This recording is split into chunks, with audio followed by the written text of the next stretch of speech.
ଝାରସୁଗୁଡ଼ା ଜିଲ୍ଲା ଯୁବ କଂଗ୍ରେସ ଜିଲ୍ଲା ଛାତ୍ର କଂଗ୍ରେସର ମିଳିତ ଉଦ୍ୟମରେ ତଥା ଜିଲ୍ଲା କଂଗ୍ରେସ କମିଟିର ସହଯୋଗ ଏବଂ ପ୍ରତ୍ୟକ୍ଷ ତତ୍ତ୍ୱାବଧାନରେ ଝାରସୁଗୁଡ଼ା ଜିଲ୍ଲା ଆରକ୍ଷୀ ଅଧୀକ୍ଷକଙ୍କ କାର୍ଯ୍ୟାଳୟ ସମ୍ମୁଖରେ ବିକ୍ଷୋଭ ପ୍ରଦର୍ଶନ କରାଯାଇ ଜିଲ୍ଲା ଆରକ୍ଷୀ ଅଧୀକ୍ଷକଙ୍କ ଜରିଆରେ ଓଡ଼ିଶା ରାଜ୍ୟ ପୋଲିସ ମହାନିର୍ଦ୍ଦେଶକଙ୍କୁ ଏକ ଦାବିପତ୍ର ପ୍ରଦାନ କରାଯାଇଥିବା ପ୍ରକାଶ। गत 2 जुलाई मंगलवार दिन भारतीय जनता युव मोर्चा जहाँकि भारतीय जनता पार्टी एक युव शाखा विशेष सदस्यों द्वारा भुवनेश्वर प्रदेश कार्यालय सम्मुखें कांग्रेस नेता श्रीयुक्त राहुल गांधी प्रति आक्षेपजनक नाराबाजी समेत अपराधमूलक कार्य करथिले और कांग्रेस दल तरफ पुलिस पाखे तुरंत अभियोग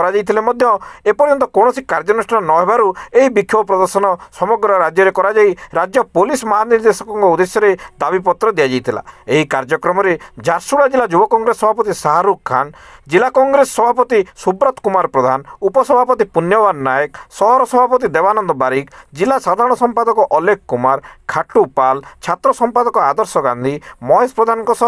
सहर युव कांग्रेस, छात्र कांग्रेस सहित अनेक पुरुखा कांग्रेस कर्मी माने जोग देइथिले।